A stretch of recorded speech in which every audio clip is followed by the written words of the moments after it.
घर का सबसे निठल्ला इंसान गृहिणी। आज छुट्टी का दिन था। रितु सुबह से ही घर के कामों में व्यस्त थी। वैसे तो यह उसका रोज का रूटीन था, लेकिन छुट्टी वाले दिन उसे और भी ज्यादा काम हो जाता था। बच्चे घर पर रहते हैं, पूरे घर को फैलाए रखते हैं और पति भी बार बार कुछ न कुछ डिमांड करते ही रहते हैं। रितु के पति ऑफिस का कुछ काम निपटा रहे थे कि उनके छोटे भाई का फोन आया। शायद वह कहीं जाने की बात कर रहे थे। रितु अपने कामों में व्यस्त उनकी बातें भी सुन रही थी। उसके पति ने कहा, हाँ, मैं रितु को बता दूंगा। उसे क्या करना है, फ्री ही तो रहती है सारे दिन, तैयार होकर आना ही तो होगा। इतना सुनते ही रितु का माथा ठनक गया। फोन करने के बाद वह अपने पति के पास गई। क्या कह रहे हो कि मैं फ्री रहती हूँ सारे दिन?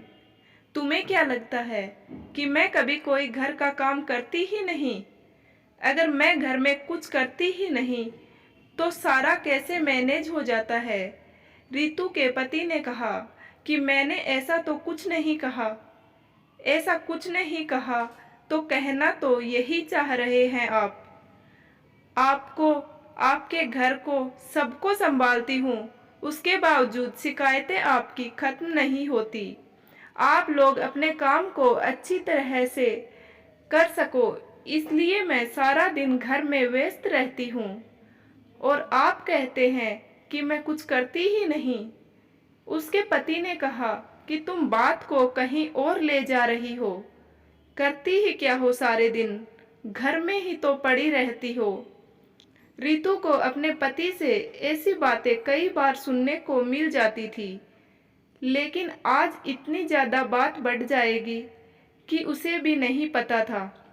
रितु ने सोचा कि आखिर आज सबक सिखाकर ही रहेगी।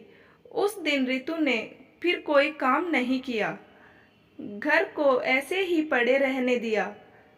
पति ने नाश्ता मांगा तो उसने यह कहकर टाल दिया कि उसकी तबीयत ठीक नहीं है। बच्चे भी बार बार खाने की जिद कर रहे थे। सासू माँ भी अपनी दवाइयों का इंतजार कर रही थी। पिताजी को शाम को वॉक कराकर लेकर आना था। आज रितु ने भी वह कोई भी काम नहीं किया जो वह रोज करती थी। आखिरकार शाम तक पूरे घर की हालत खराब हो गई। इसी दौरान बुआ का फोन आ गया कि शाम को वह अपने परिवार सहित आएगी। अब तो सारे परिवार के हाथ पैर फूल गए।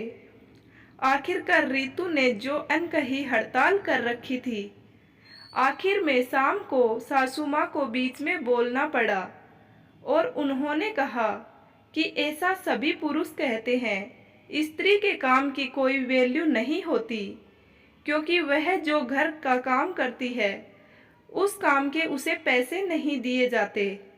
अगर यही काम हम किसी काम वाली या किसी हेल्पर से करवाए तो फिर जब उसका पैसा देना पड़ता है तो पता चलता है कि औरत कितना काम करती है। आखिरकार उसके पति को सबके सामने शर्मिंदा होना पड़ा और माफी मांगनी पड़ी। तब जाकर रितु ने शाम के खाने की तैयारियां शुरू की और जब शाम को बुआ आई तो उन्होंने सारी बातें उनको भी बताई तो वह खूब हंसी। उन्होंने कहा कि रितु ने बिल्कुल सही किया।